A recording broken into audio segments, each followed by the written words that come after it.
Mavs doing a lot better in Week 7 than the Dallas Cowboys did in Week 14. We're talking hoops here on CBSSports.com. Lauren Shehadi, Jamey Eisenberg, glad to be with you. How about the Mavs? 4 in a row, 9 of their last 10. Dirk and Jason Terry, kind of like Batman and Robin. Who's Alfred the Butler in this scenario? The Butler, Jason Kidd. Jason Kidd, that's right. He serves things up. Very nice. Thank you very much. You know, Lauren, I think you look at the Mavericks and the way that they started and the way that they're playing now, it seems like they started to figure things out a little bit. You know, you look at Dirk getting back to the way he was probably 2 years ago. Last year, a little bit of a down year for him. Jason Terry is back to being a very serviceable fantasy guard. He's really become, as you mentioned, the number 2 option there. Jason Kidd, not having the greatest year so far, but at least getting them in position to play at least some successful options there. You know, Terry's become the 6th man. He's the guy coming off the bench. There's an interesting player here, you know, for the Mavericks that's playing well, and that's Jose Juan Barea. You know, he's actually starting. He's become the starting. You know, he's not really a point guard. He's not really a 2 guard. He's a little guy, though. He's not necessarily playing that true point guard role because obviously Jason Kidd is there. But he's getting it done. You look at his last 3 games here and just really become successful. You know, he's a guy that, you know, we'll get to some guys on the waiver wire, but if he's out there in your leagues right now, he's definitely someone you could pick up at this point because he's playing really well. Okay, and there's someone missing there that we're talking about when you're talking about Dallas and you're talking about Josh Howard. As a fantasy owner, I'm sure everyone wants to know, what do we do with him? When can we get him back in? Yeah, it's been tough to go without Howard, but you can see the Mavericks are getting it done. You know, you talk about him from a fantasy perspective, he's out along with several of the guys on this list here. But, you know, Howard, he's missed 8 games. You know, it's unsure when he's going to get back.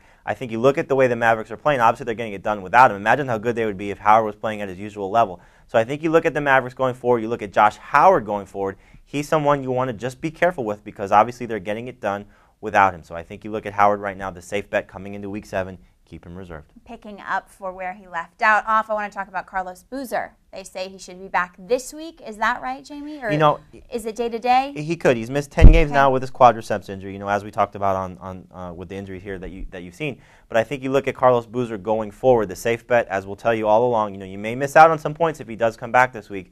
But I would just say be careful. If you have a better option or somebody who's been playing well, go the safe route. Keep Carlos Boozer reserved. And it could take him a couple games to get back into the flow of things. We've talked about Utah probably more than any other team so far this year with Darren Williams, Andre Karolinko, you know, Mehmet Okur. These guys have missed time all throughout the season. Utah's still getting it done, so they may allow some time for Boozer to come back, you know, make sure he's 100% ready to go, get some practices under his belt. You know, Jamey, I'm noticing your theme. It's just be careful. And what do you do about Philly Elton Brand? Do you hang on to him? It's just a recent injury. Do you still hang on to him? Yeah, you absolutely hang on to him, you know, and there's a chance that he should play this week. You know, he's probably somebody that's a little bit closer to playing. You know, I think if you're talking about Elton Brand, probably would roll the dice and get him in there. But again, we'll still say be cautious because he's missed 2 games now. Hopefully he gets back into the flow of things. But again, I think that Philadelphia could be cautious, could want to take some time and make sure that he's 100%.